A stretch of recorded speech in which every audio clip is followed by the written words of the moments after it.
माता की जय, भारत माता की जय, बाबा साहेब अंबेडकर जय, बाबा साहेब अंबेडकर जय, doctor Baba Saheb Ambedkar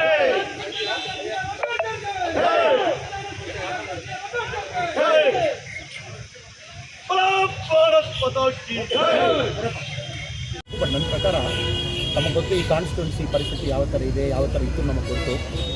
but 7 term ಆದ ಮೇಲೆ ಚೇಂಜ್ ಆಗಿ ಒಂದು BJP MP ಬಂದ ಮೇಲೆ ನಾವು ನೋಡ್ತಾ ಇದ್ದೀವಿ, ಒಂದು ಪುನರ್ನಿರ್ಮಾಣ ನೋಡ್ತಾ ಇದ್ದೀವಿ, ಡೆವಲಪ್ಮೆಂಟ್ಸ್ ಎಲ್ಲ ನೋಡ್ತಾ ಇದ್ದೀವಿ. ಆ ಪ್ರಕಾರ MP ಅವರು ಏಮ್ ಇಟ್ಕೊಂಡಿದ್ದಾರೆ, ಅಣ್ಣ ಎಲ್ಲರೂ ಇಟ್ಕೊಂಡಿದ್ದಾರೆ, ಜಿಲ್ಲಾ ಅಧ್ಯಕ್ಷರು ಏಮ್ ಇಟ್ಕೊಂಡಿದ್ದಾರೆ, ಕಂಪ್ಲೀಟ್ ಸ್ವೀಪಲ್ಲಿ BJP ಕೊಡಬೇಕು. ಇಲ್ಲಿ ಬಂದು ನೋಡುವಾಗ ಅವ್ರು ಏನು ಹೇಳ್ತಾ ಇದ್ದಾರೆ ಅದಕ್ಕೋಸ್ಕರ ಕಾನ್ಫಿಡೆನ್ಸ್ ನಮ್ಮಲ್ಲಿ ನೋಡ್ತಾರೆ. ಇಂಡಿಯಾದಲ್ಲಿ ರಾಜಕಾರಣ 2 ಕಡೆ ನೋಡ್ಬೋದು. ಕರ್ನಾಟಕ ತಮಿಳುನಾಡು 2 ಯುನೈಟ್ ಮಾಡಲಿಕ್ಕೆ ಎಷ್ಟೋ ವಿಷಯ ಇದೆ. ಡೈಲಿ ತಾವು ಬಾರ್ಡರ್ ಬಂದು ನೋಡಿದ್ದೀರನ್ನ, ಕರ್ನಾಟಕ ತಮಿಳುನಾಡು ಒಳಗಡೆ ಸಿಕ್ಕಾಪಟ್ಟೆ ವೆಜಿಟಬಲ್ಸು ತರಕಾರಿ ಎಲ್ಲ ಬರ್ತಾ ಇದೆ. ತಮಿಳುನಾಡಿನಿಂದ ಕರ್ನಾಟಕ ಒಳಗಡೆ ಸಾಕಷ್ಟು ಐಟಮ್ಸ್ ಬರ್ತಾ ಇದ್ದಾರೆ.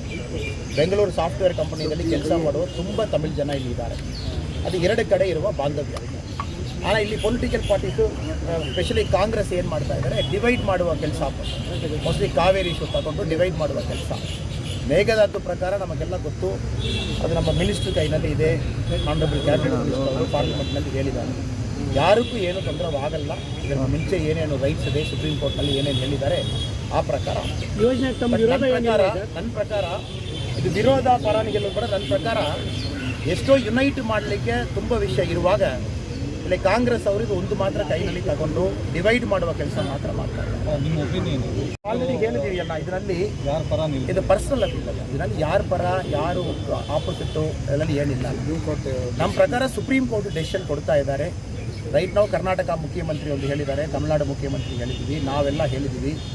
ರೈಟ್ ನಾವು ಎಲ್ಲರೂ ಸುಪ್ರೀಂ ಕೋರ್ಟ್ ಪ್ರಕಾರ ಬಿಟ್ಟಿದ್ದಾರೆ.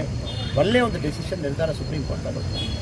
2 ಕಡೆ ಒಂದೊಂದು ಕಾಲ ಇಟ್ಟಿರೋ 2 ಕಡೆ ಯಾವ ಕಾಲ ತಮಿಳುನಾಡು ಪ್ರಕಾರ ನಾವು ಹೇಳಿದ್ದೀವಿ ಅಣ್ಣ. ನನಗೆ ಸತ್ಯವಾಗಿ ಇದ್ರ ಬಗ್ಗೆ ನನಗೆ ಗೊತ್ತಿಲ್ಲ ಅಣ್ಣ. ಬಿಕಾಸ್ ನಾನು ತಮಿಳುನಾಡು ಟೂರೇ ನನಗೆ ಭಾಳ ಬ್ಯುಸಿಯಾಗಿ ಅಲ್ಲಿ ಇದ್ದೀನಿ.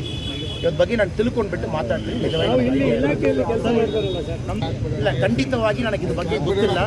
ನಾನು ಏನೇನು ತಿಳ್ಕೊಂಡು ಬಿಟ್ಟು ಒಂದು ವಿಚಾರ ಈಗ ನೋಡಿ ಸರ್, ಈಗ ಆತಂಕಕಾರಿ ವಿಚಾರ ಅಣ್ಣ, ನನ್ನ ಪ್ರಕಾರ ಫೇರ್ ಆಗಿ ನ್ಯೂಟ್ರಲ್ ಆಗಿರ್ಬೇಕು. ಅದರಲ್ಲಿ ಏನು ಮಾತಿಲ್ಲ, ಇದರಲ್ಲಿ ಯಾವುದೇ ಒಂದು ಅನ್ಯಾಯ ಆಗಬಾರ್ದು. ಬಟ್ ಅದೇ ಸಮಯ ನನಗೆ ಗೊತ್ತಿಲ್ಲದ ವಿಷಯದಲ್ಲಿ ನಾನು ಇಲ್ಲಿ ಚರ್ಚೆ ಮಾಡಿದ್ರೆ ಚೆನ್ನಾಗಿರಲ್ಲ.